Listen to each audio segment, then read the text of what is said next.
සාමාන්‍ය දවසක් උදා වෙනවා කියලා හිතන්න. ඔයා ආහාරය සකස් කරනවා. ඔයා වැඩට යනවා. අසල්වැසියන් එක කතා කරනවා. ඒත් පැය 24ක් ඇතුළත ඔයාගේ සම්පූර්ණ ලෝකයම දහන අලු යටට සදාකාලිකවම වැළලී යනවා. කිසිම අනතුරු ඇඟවීමක් නැහැ. පලා යාමකුත් නැහැ. දෙවන අවස්ථාවකුත් නැහැ. මේක පුරාවෘතයක් නෙමෙයි. මේ තමයි පොම්පෙයි වල සිද්ධ වුණු සැබෑ සිදුවීම.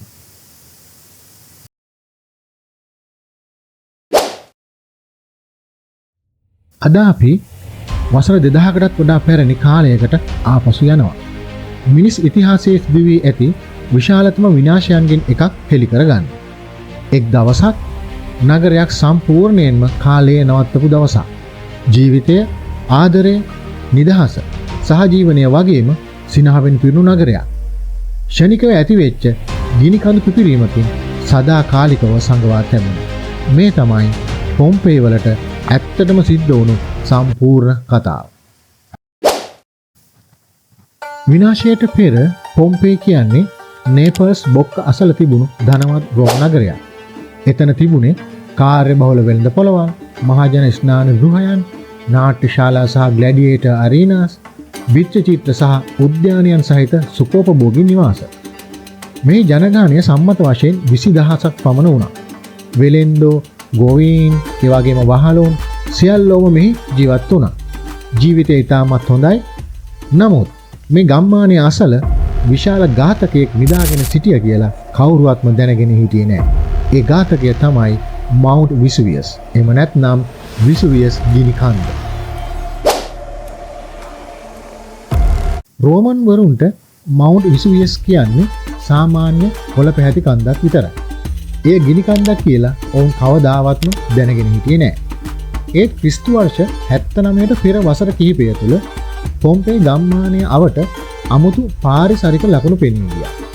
කුඩා භූමිකම්පා කිහිපයක් සිදු වුණා. කන්ද අවට ගොවි භූමි වියලීමකට ලක් වුණා. ඒ වගේම නිවාස කිහිපයක ඉරිතැලීම් මතුවුණා. නමුත් මිනිස්සු ඒව නොසලකා හැරියා. නැවත ගොඩ නැගුවා. ඒ වගේම ජීවිතය සාමාන්‍ය පරිදි දිගටම අරගෙන ගියා. ඊට පස්සේ ක්‍රිස්තු වර්ෂ 79 අගෝස්තු 24 උදා වුණා.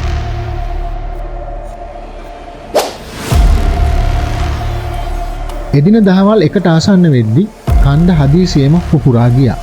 ක්ෂණිකයකින්ම කන්ද පිපිරීමෙන් ඇති වූ අලු සහ දුම කිලෝමීටර් 33ක් අහස උසට විහිදී ගියා. කළු වලාවක් අහස ආවරණය කරගත්තා වගේ. අලු සහ විශාල ගල් කැබිලි නගරය මත වැටෙන්න පටන් ගත්තා. මුලදී බොහෝ දෙනා Tamanගේ නිවෙස් ඇතුළෙම හිටියා. ගල් වැටීම ටිකකින් නවතී කියලා හිතලා. ඒත් අලු බර වැඩි වුණා. වහල කඩා වැටුණා. අහස සම්පූර්ණයෙන්ම කළු වෙලා ගියා. හුස්ම ගන්නවත් අමාරු වුණා. සමහරුන් පලා ගියා. සමහරුන් මේ විනාශය නවතී කියලා සිය නිවෙස්වලම රැඳී සිටියා. බොහෝ දෙනාට තවත් භයානක දෙයක් එනවා කියලා ඇත්තටම අවබෝධයක් තිබුණේ නැහැ. මධ්‍යම රාත්‍රියෙන් පස්සේ ගිනි කන්ද සම්පූර්ණයෙන්ම නවත්වා ගන්න බැරි තත්ත්වයකට පත් වුණා. අධික උෂ්ණත්වයෙන් යුතු ගෑස් සහ අලු වලාකුළු පැයට කිලෝමීටර් 700කටත් වැඩි වේගයෙන් කන්දෙන් පහළට ගලාගෙන ආවා. ඒවා ඉතාමත් වේගයෙන් ගම්මානය යට කරමින් ගලා ගියා. මේවා හඳුන්වන්නේ පයිරෝක්ලාස්ටික් ෆ්ලෝස් කියලා. ඒවා උෂ්ණත්වය සෙල්සියස් අංශක 500කටත් වැඩි. ඒවාට හසු වුණු යමෙකුට ක්ෂණික මරණයකට පත් වුණා. ඒ මොහොතේ Taman සිටියේ ඉරියව්වෙන්ම ගල් ගැහුණා. පොම්පෙයි නගරය මීටර් 6කට ආසන්න අලු සහ සුන්බුන් යට සම්පූර්ණයෙන්ම වැළලී ගියා. නින්දේ සිටි නගරයක් එළිවෙන විට සොයා ගන්නවත් තිබුණේ නැහැ. උදෑසන වෙද්දී පොම්පෙයි කියලා නගරයක් තිබුණේම නැහැ.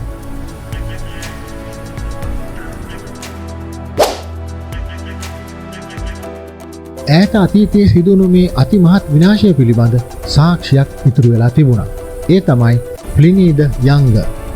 ඔහු මේ සියලු විස්තරය සටහන් කරලා තිබුණා. එමෙන්ම එදින ඇති වුණ විශාල අලු වලාකුළු ගැන, අඳුරේ මරණ වේන් බිය යන මිනිසුන් ගැන, අධික උෂ්ණත්වය, මිනිසුන්ගේ භීතිය සහ නගරයේ ඇතිවෙච්ච කැළඹිලි ස්වභාවය යන ආදී සියල්ල ඔහු සිය ලිපිවල විස්තර කර තිබුණා. වසර 100 ගණනකට පස්සේ පුරාවිද්‍යාඥයන් මේ නගරය සොයාගත්තා. ඔවුන්ට හමු වුණේ භීතියෙන් ගල් වුණු මිනිස්සු, එකිනෙකා වැළඳගෙන මිය ගිය පවුල්, බිත්තිවල බැඳ සිටි බල්ලන් සහ අවන් තුළම තිබූ පාන්. පොම්පෙයි මරණයේ කාල කැප්සියුලයක් බවට ඒ අනුව පත් වෙලා තිබුණා. අවසානයේ මිනිසුන් 2000කටත් වැඩි පිරිසක් මිය ගියා. දහස් ගණනක් ඇඳිවත පමණක් රැගෙන පලා ගියා. නමුත් සියල්ල අහිමි කරගෙන පොම්පෙයි නගරය අතුරුදහන් වුණා. ඒත් එහි නිශ්ශබ්දතාවය ලෝකයට ඉගැන්වුවේ රෝම ජීවිතය, ගිනිකඳු බලය සහ මනුස්ස ශිෂ්ටාචාරය කොතරම් බිඳ වැටෙන සුළුද කියලා. එක් සාමකාමී දවසක් ඒත් නවත්ත ගන්න බැරි ගිනිකන්දක් එක නගරයක් සදා කාලයටම යට වෙලා ගියා. පොම්පෙයි අපට මතක් කරන්නේ ස්වභාව ධර්මය දෙවරක් අනතුරු අඟවන්නේ නැති බව. ඔයාට මේ කතාව බලවත් කියලා හිතුණා නම් පුරාණ ලෝකයේ සැඟවුණු සත්‍යයන් තවත් දැනගන්න අපේ channel එක subscribe කරන්න. ඉතිහාසය මැරිලා නැහැ. ඒක වැළලීලා තියෙන්නේ. නැවත හෙළි වෙන්න බලාගෙන.